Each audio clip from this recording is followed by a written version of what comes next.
Hey, it's Klaus here with another short e-commerce coffee break.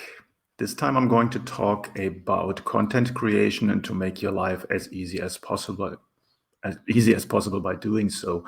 So if you have a sort of a content calendar, then you obviously want to follow through. A lot of my clients that I work with don't have a content calendar. So I'm going to give you some ideas on how you can create new content and how to basically build it up the quickest and most efficient way.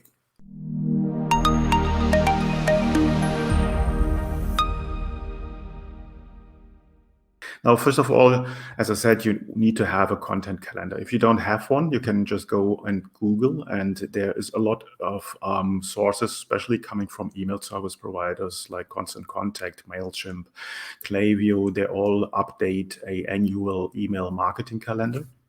And you can go just download these, and then you have a ton of idea for a specific months where you can sort of schedule in advance what your next content will be. So that can be either a mail shot, that can be a social media post, whatever you want to do there. Just keep in mind, don't do it last minute. Have a plan and prepare in advance, especially if you have sales holidays coming up, Mother's Day, Father's Day, something like that.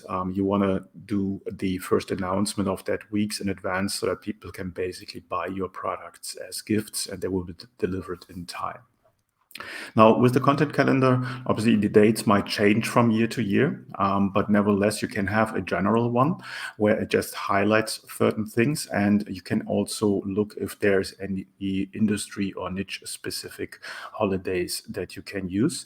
And one tip, if you are in a very specific market or niche, then you can just make up your own holiday and promote this one. Amazon does that with Prime Day. AliExpress does that with the Singles Day.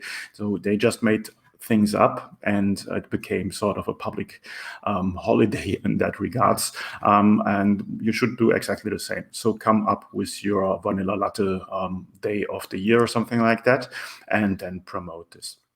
Now, once you know when you want to send out something for a specific day in regards of email marketing, obviously you need to have subject lines that you can use and test. And there, one good source is the annual list of subject lines from Digital Marketer.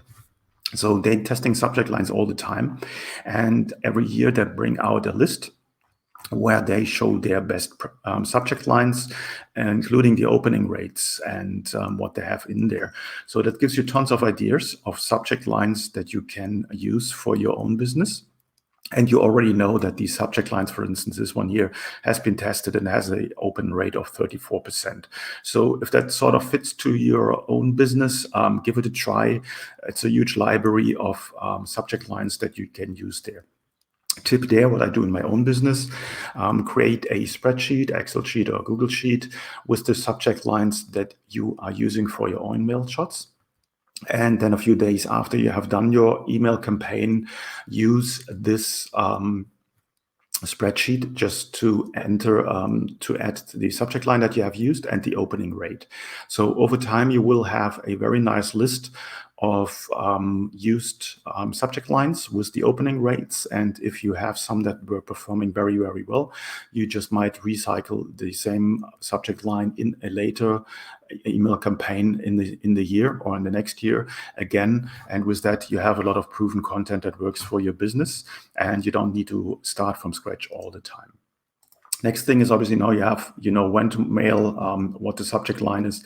Next point is, okay, how does the mail look like in regards of the content, in regards of the look and feel. So one site that helps a lot there is reallygoodemails.com. You can go in there, and they have tons and tons of emails there where you can basically go through. They have collected all these emails over time, and you get tons of ideas on how you can design your email and how you can structure the content in your email. So that is a very, very good source for that one. The next tip would be open-ended questions. Now we're looking into social media, we're looking at all the social media channels on Instagram, on Twitter, and Facebook, obviously. And there you want to get the conversation going. So for that, you can Google just conversation starters, for instance, or open-ended questions on Google. Or you go to conversionsstarterworld.com, and they will give you a ton of open-ended questions. You always want to make sure that your follower or your client, customer, whatever, come back with an answer.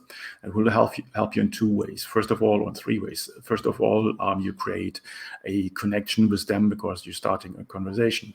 Secondly, when it comes to email marketing and they reply to your email, it increases your deliverability. That means the way that your emails get delivered to your customers, and the score with the email automation provider.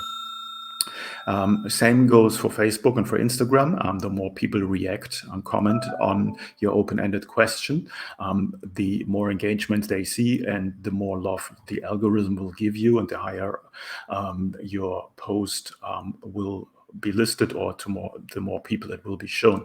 So a very good way is open-ended questions. Now, with open-ended questions, you have a ton of ideas here that you can use. Most of them you can use in your own business, and that just gives you a way to connect with them. And again, if you're completely blanking out, just go to these websites, Conversion Starter World, or make your own list of conversion starters, open-ended questions, and you will be good to go, and you don't need to think next time when you're trying to create new content.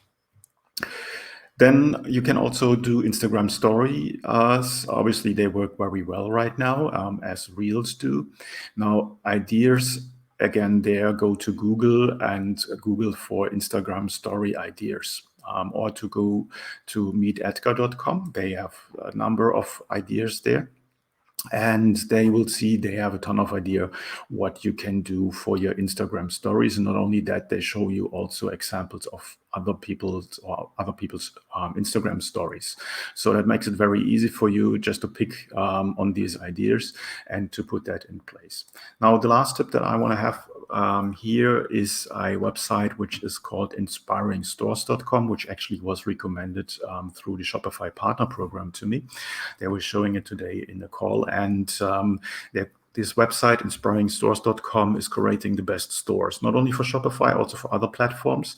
And you can sort of list them by industry, by color, by style, by inventory, by platform.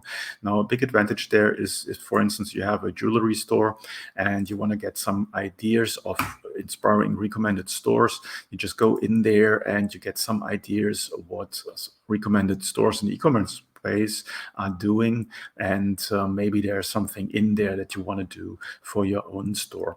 So this is also sort of content creation, because obviously every store has a part like a blog, for instance, where they create content, which then will be picked up by search engines.